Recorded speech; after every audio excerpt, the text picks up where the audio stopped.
Channel M on target. तो आज हम लोग करने वाले हैं क्लास 10 का चैप्टर नंबर 1 का ही एक्सरसाइज 1.2, इसी को गर्दाज करना है।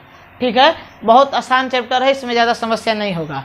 ठीक है, अगर आपने अभाज्य गुणनखंड खंड जो ऐसे होता है कर करके, इसे इंग्लिश में प्राइम फैक्टराइजेशन भी बोलते हैं, अगर आप जानते हैं तो ठीक है, अगर नहीं जानते हैं तो समझा देंगे हम, कोई बात नहीं है। ठीक, इसमें हिंदी और इंग्लिश में दोनों भाषाओं को लेकर चलता हूँ। अगर आप हमारे चैनल पे नए हैं तो शायद आपको पता नहीं होगा, लेकिन अगर आप पुराने होंगे तो आप जानते होंगे, मैं इंग्लिश और हिंदी दोनों को लेकर चलता हूँ। देखिए, क्वेश्चन नंबर 1 जो है वो बोल रहा है 140 का अभाज्य गुणनखंड आप ज्ञात करें, मतलब प्राइम फैक्टराइजेशन इसको करना है। तो 140 को आप यहाँ पे लिखेंगे। ठीक, 2 से ले जाइए 70 बार में, फिर 2 से ले जाइए 35 बार में, फिर अब कितने से जाएगा, 7 से जाएगा, 7 5 35, फिर 5 एकम 5। ठीक, अब इस साइड वाले को टोटल यहाँ लिख देना है। ठीक है, देखते रहिएगा मैं कैसे कर रहा हूँ। 5, ठीक है। अब इसको दो बार है ना, एक बार एक और एक बार यहाँ, तो 2 का पावर 2 प्लस 7 एक बार है तो 7 एक बार छोड़ दीजिए। ठीक है, मल्टीप्लाई होगा यहाँ पे, सॉरी मैंने गलती से कर दिया था। 7 इंटू 5, यही हो गया आपका आंसर। चीज़ें क्लियर हुई? मैं फिर से एक बार बता दे रहा हूँ। ठीक है, इसको देखिए मिटाते नहीं है, छोड़ देते हैं। 140 का अभाज्य गुणनखंड ज्ञात करना है, मतलब प्राइम फैक्टराइजेशन। प्राइम फैक्टराइजेशन इसी को बोलते हैं। ठीक है, 40 2 से गया 70 बार में, फिर 70 2 से गया 35 बार में, 35 2 से जाएगा नहीं, क्योंकि 2 के टेबल से आप 35 कैसे कटाएंगे। अब भाई आप विद्वान होंगे तो कटा भी सकते हैं, कहेंगे कि पॉइंट में आएगा, तो पॉइंट में थोड़ी ना लेना है यहाँ पे। 7 में 35 5 बार में, फिर 5 एकम 5। अब इस साइड वाले टोटल को यहाँ पे लिख दीजिए। अब जो संख्या जितनी बार रिपीट हो, जैसे 2 बार रिपीट हुआ है तो उसको आप पावर में व्यक्त कर दीजिएगा। ठीक है, मतलब घात में। 7 एक बार है 7 छोड़ दिए, और 5 एक बार है 5 छोड़ दिए, यही आपका हो जाएगा आंसर। टोटल ऐसे ही इसमें कितने क्वेश्चन हैं हम देख रहे हैं, 5 है। ठीक है, मेरे पास ऑलरेडी किताब रहता है हिंदी और इंग्लिश दोनों का, क्योंकि दोनों लैंग्वेज एक साथ लेके चलना पड़ता है। तो मैं क्वेश्चन को समझाते हुए चलता हूँ। इसमें 5 क्वेश्चन है, A B C D, मैंने A बता दिया। टोटल क्वेश्चन आपको ऐसे ही करना है। ठीक है, तो समय बर्बाद करने से कोई फायदा है नहीं, मैं क्वेश्चन नंबर 2 डायरेक्ट बता रहा हूँ। ठीक है, आइए क्वेश्चन नंबर 2, आइए क्वेश्चन नंबर 2 डिस्कस करते हैं। इसमें बोल रहा है कि आप, क्वेश्चन अब मेरे सामने है, मैं पढ़ दे रहा हूँ। बोल रहा है कि HCF और LCM, मतलब HCF को बोलते हैं मसा और LCM को बोलते हैं लसा। ठीक है, अब चीज़ें क्लियर नहीं, समस्या नहीं होगा। यहाँ पे मैंने लिख दिया है, अगर मैं HCF बोलूँ तो आप मसा और LCM बोलूँ तो लसा, समझ जाइएगा। ठीक है, इसमें आपको निकाल के और इन दोनों का गुणनखंड ज्ञात करना है। ओके, आइए पहले इसको सॉल्व करेंगे। 26 का अभाज्य गुणनखंड ज्ञात कीजिए। देखिए 26 का करेंगे तो 2 13, बस हो गया, अब नहीं होगा, 13 एकम 13 होगा। तो इसका जो अभाज्य गुणनखंड है वो हो जाएगा 2 इंटू 13। अब 91 को करते हैं, यहाँ पे कर दे रहे हैं 91 को, तो ये जाएगा आपको 17 से, सॉरी 7 से, 7 के पहाड़ा में 13 बार में, 13 7 91। ओके, और ये 13 एकम 13, 13 7 91 और 13 एकम 13। तो 91 को आप यहाँ पे लिखिए 7 इंटू 13। अब आपको बताना है कि इसका HCF क्या हुआ, और मैं यहाँ पे दबा देता हूँ, और LCM क्या हुआ। ठीक है, HCF देखिए कैसे निकालते हैं। LCM HCF कभी भी जो दोनों में कॉमन हो, तो दोनों में कॉमन क्या है 13, तो इसका HCF हो जाएगा 13, मतलब मसा जो दोनों में मौजूद हो। ठीक है, तो दोनों में क्या मौजूद है, 2 मौजूद है, इसमें नहीं है, लेकिन 13 इसमें भी है और 13 इसमें भी है। अब LCM कैसे निकालेंगे, देखिए जो 13 है उसे आप लिख दिए। ठीक, 2 इसमें का बचा है, 2 यहाँ पे लिख दीजिए। 7 इसमें का बचा है, 7 इसमें का यहाँ लिख दीजिए। ओके, मल्टीप्लाई करने पे आपको आएगा 182। कैसे, 13 दूनी 26 और 26 में 7 से मल्टीप्लाई करेंगे, गुणा करेंगे तो आएगा 182। अब यहाँ पे आपको बोल रहा है कि इन दोनों का गुणनफल ज्ञात करें। किन दोनों का? 26 और 51 का। ठीक है, तो यहाँ पे लिख दीजिए HCF इंटू LCM। ओके, तो दोनों का जो गुणनफल है 26 इंटू 91। अब आप इसको मल्टीप्लाई करेंगे। मल्टीप्लाई करने के बाद चीजें क्लियर हो रही है। मैं हट जा रहा हूं थोड़ा पानी पी लें हम। ठीक है, आइए यहाँ पे हम डायरेक्ट गुणा करके ही आपको दिखा देते हैं।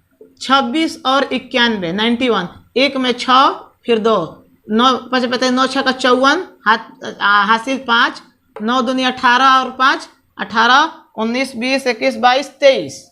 ठीक है, मैं एकदम जो जीरो लेवल पे होके पढ़ाया जाता है उस पर पढ़ा रहा हूँ।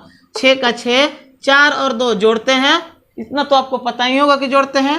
6 3 और 2 आ गया आपका 2 3 6 6। उसके बाद अगर बोल रहा है कि दो संख्याओं का गुणनखंड क्या होगा, तो इन्हीं दो संख्याओं का, तो यहाँ पे लिख दीजिएगा प्रोडक्ट ऑफ टू नंबर, मतलब दो संख्याओं का गुणनखंड। तो ये दो संख्या कौन है? यही दोनों है, 26 इंटू 91। तो इनको गुणा करने पे भी इतना ही आएगा। ठीक है, यही हो गया आपका आंसर। मैं फिर से एक बार बता रहा हूँ, चीज़ों को आप क्लियर होकर समझिएगा आराम से। देखिए, ठीक है, यहाँ पे देखिए यहाँ पे एक मिनट मिस्टेक हो गया है। यहाँ पे मैंने गलती कर दिया है, इसी को मल्टीप्लाई कर दिया है। यहाँ पे LCM जो आया है हमारा HCF 13 आया है, और वो मिस्टेक हो गया था, ध्यान से उतर गया, मैंने इसी को मान लिया। और LCM आया 182। अब इसको मल्टीप्लाई करके देखते हैं कितना आ रहा है। ठीक है, मैं यहाँ पे मिटाता हूँ, थोड़ा इसी को मिटा दे रहे हैं। ठीक है, देखिए 182 में 13 से मल्टीप्लाई करना है। 3 दूनी 6 8 16 24, हासिल 2, 3 निकम 3 2 5, 2 8 और 1 6 6 8 5 13 और 1 1 2। इसका भी 2366, मतलब 2 3 6 6। तो 2 3 6 6, वो मिस्टेक हमसे हो गया था। I am very sorry. ठीक है, अब आप फिर से समझा रहे हैं। 26 को तोड़े, कहाँ तोड़े हैं? देखिए यहाँ पे तोड़े हैं, बड़ी मार मारे हैं इसको। यहाँ पे 13 आया, फिर 13 को 13 एकम 13, तो 2 और 13 गया। फिर 91 को तोड़े, 7 इंटू 13। अब HCF कभी भी पूछे, ठीक है, HCF मतलब हाईएस्ट कॉमन फैक्टर, जिसे हिंदी में मसा बोलते हैं। तो जो संख्या दोनों में मौजूद हो, ठीक है, उसे हम HCF में लिख देंगे। और LCF में 13 का 13 छोड़ दिए, इसमें का 2 लिख दिए, इसमें का 7 लिख दिए। 13 दूनी 26, 26 में 7 से मल्टीप्लाई किए तो आ गया 182। अब ये भी करके दिखाएं, टाइम ज़्यादा लगेगा, क्या समय बर्बाद करना है। ओके, चीज़ों को मस्त होकर समझते रहिए और अस्त व्यस्त करते रहिए। HCF निकाल दिए, दोनों बराबर हो गया। ठीक है, अब यहाँ पे आप एक फॉर्मूला देख लीजिए, ऐसा क्वेश्चन आगे आने वाला हो सकता है। देखिए, दो संख्याओं का गुणनफल, चाहे आगे आ रहा है तो उसी में बता रहे हैं। आइए नेक्स्ट क्वेश्चन पर देखते हैं। आइए क्वेश्चन नंबर 3 देखते हैं। इसमें क्वेश्चन में दे दिया है, देखिए मैं पढ़ दे रहा हूँ क्वेश्चन। अभाज्य गुणनफल खंड विधि द्वारा, मतलब वही प्राइम फैक्टराइजेशन मेथड द्वारा इसका HCF और LCM ज्ञात करना है। तो आइए करते हैं। देखिए, सबको अलग अलग कर दीजिए पहले, अगर आप सुखी जीवन जीना चाहते हैं तो। ठीक है, नहीं तो एक साथ भी कर सकते हैं, लेकिन बर्बादी के रास्ते पे आप जा सकते हैं। देखिए 12 को करते हैं, 2 6 12, 2 3 6, 3 एकम 3, 2 3 और 2 इंटू 2 इंटू 3। ठीक है, 15 को करते हैं, 3 5 15, 5 एकम 5, तो 3 इंटू 5। एक मत लिखिएगा, एक लिखिए या ना लिखिए, किसी भी संख्या में आप 1 से मल्टीप्लाई करते हैं तो उसका कोई फर्क नहीं पड़ेगा। ओके, 21 को करेंगे, 21 को 3 से जाएगा, 7 3 जा 21। ठीक है, 3 7 21 और 7 एकम 7, तो यहाँ 3 इंटू 7। अब मैंने बताया था कि इसमें आपको HCF और LCM ज्ञात करना है, मतलब मौसा और लौसा। अब देखिए वह कौन ऐसी संख्या है जो तीनों में मौजूद है।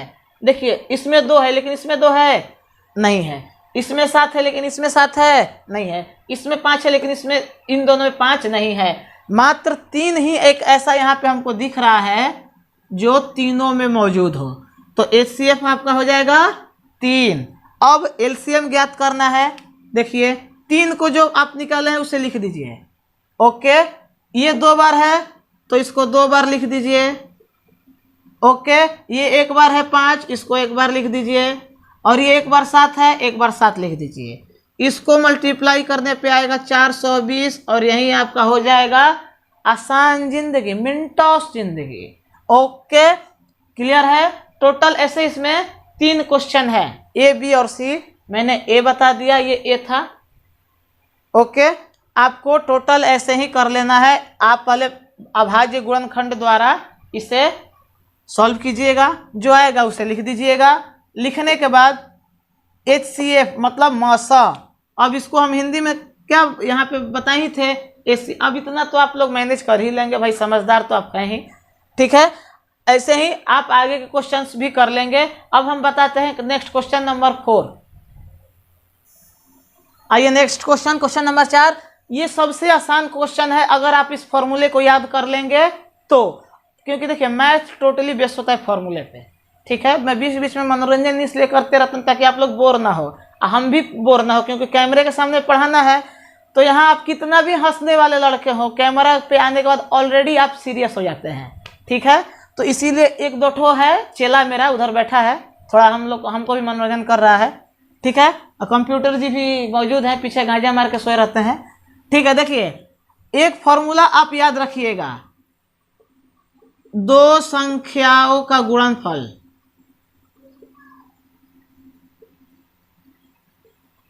बराबर LCM गुणे HCF।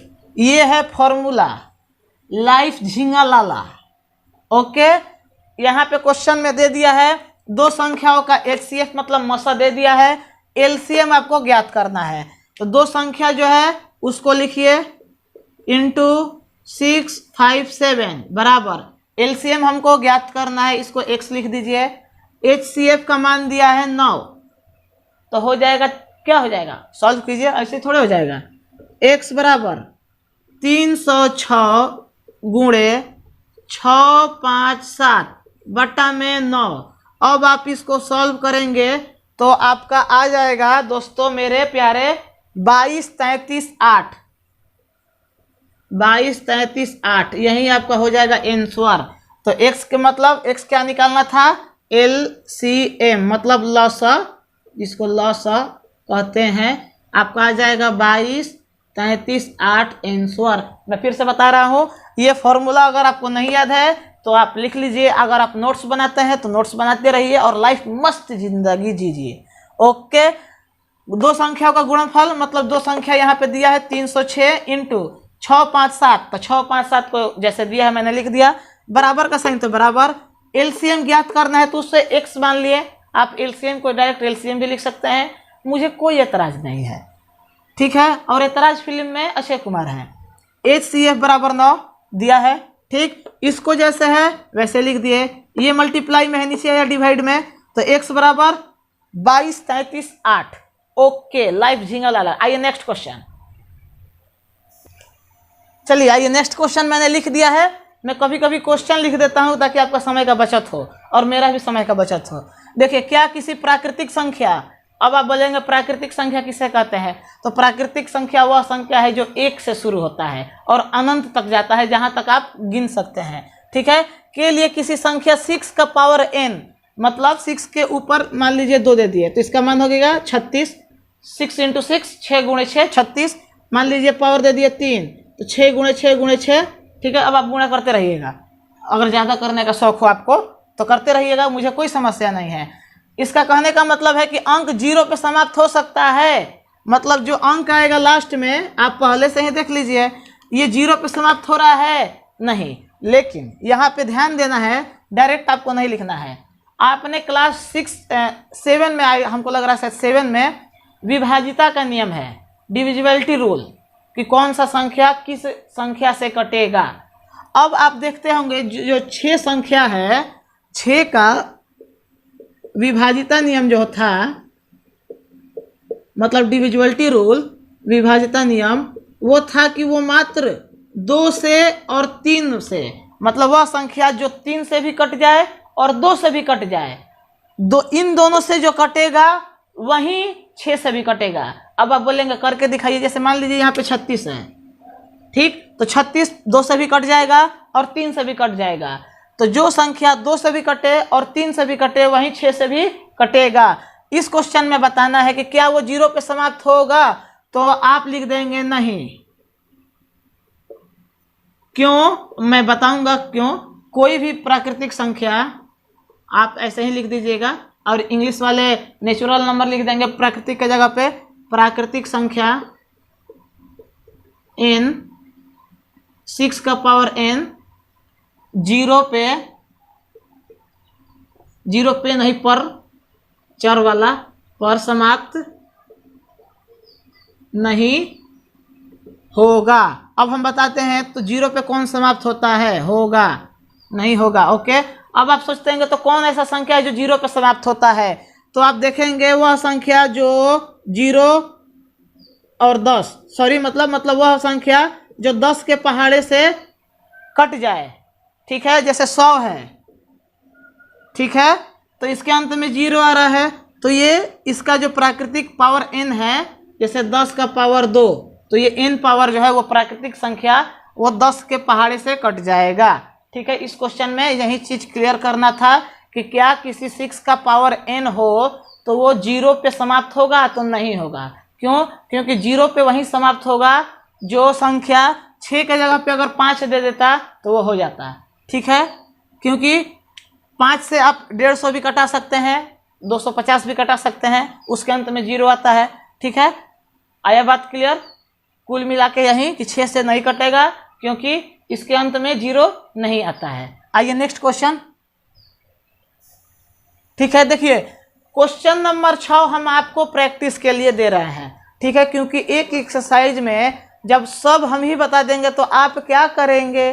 ठीक है, तो आप एक क्वेश्चन करेंगे। क्वेश्चन नंबर 7 हम बताते हैं। ठीक है, इसमें क्वेश्चन मैं पढ़ रहा हूं, देखिए बोल रहा है कि किसी खेल के मैदान को चारों ओर से वृत्ताकार पथ पे एक लड़का है रवि 12 मिनट ले रहा है और एक दूसरा लड़का है, लड़की है सोनिया 18 मिनट ले रही है। रवि ले रहा है 12 मिनट और सोनिया ले रही है 18 मिनट। ठीक, एक वृत्ताकार ही दिया है ना, हाँ वृत्ताकार पथ है, गोल एक फील्ड है। ठीक, बड़ा सटीक गोल बन गया, एकदम रोटी जैसा। ठीक है, यहां से दोनों स्टार्ट किए दौड़ना, ये 12 मिनट ले रहा है और ये 18 मिनट ले रही है, दोनों एक साथ शुरू किए। अब पूछ रहा है कि वह कौन ऐसा समय है जहां दोनों घूमकर फिर से यहीं पे मिलेंगे, कितने समय के बाद। ठीक है, तो ऐसे प्रश्न में एलसीएम निकालते हैं। ठीक है, चीजों को क्लियर हुआ। एक लड़का है रवि और एक लड़की है सोनिया, ये 12 मिनट ले रहा है और ये 18 मिनट। पूछ रहा है कि वह कौन ऐसा समय होगा या कितने समय के बाद, ठीक है, ये दोनों आप एक दूसरे मतलब जहां से शुरू किए हैं वहीं पे मिलेंगे। तो चलिए करते हैं। रवि लिया है 12 मिनट। ठीक है, इसका प्राइम फैक्टराइज निकालिए। 12 को करेंगे तो क्या होगा, 2 फिर 3 और ये 3। ठीक है, 2 गुणे 2 गुणे 3। और सोनिया कितना ली है, सोनिया कितना ले बड़ू हो, 18 ली है। तो 18 को भी ऐसे कीजिए, 2 9 18, तीतरी के 9, तीतरी के 1 3 बन जा 3। ठीक है, 2 इंटू 3 इंटू 3। एलसीएम ज्ञात करना है। एलसीएम क्यों ज्ञात करेंगे, क्वेश्चन में क्या पूछ रहा है इसको कि पुनः प्रारंभिक स्थान पर कब मिलेंगे। ठीक है, आइए करते हैं। तो 2 × 2 × 3 × 3। ठीक है, अब आपको एलसीएम तो नहीं ना सिखाना पड़ेगा कि कैसे होता है। देखिए 2 दूनी 4, 4 दूनी 8, चढ़ती है 12, 12 24 बढ़ती है 36, 36 मिनट के बाद वो अपने प्रारंभिक स्थान पर पुनः मिलेंगे। इसी के साथ हमारा एक्सरसाइज हो गया कंप्लीट। ओके, अब हम लोग दोस्तों मिलेंगे नेक्स्ट वीडियो में 1.3 के साथ। अगर आप हमारे इस चैनल पर नए हैं तो आपको पता ही है क्या करना है, कहना क्या है। ठीक है, अगर वीडियो अच्छा लगा हो तो दबा के ठोकिए, एकदम लाल कर दीजिए, एकदम लाल को फिर से लाल कर दीजिए, दोबारा मत कीजिएगा, अनसब्सक्राइब हो जाएगा। ठीक ना, ठीक है, मिलते हैं नेक्स्ट वीडियो में, तब तक के लिए गुड बाय, टेक केयर।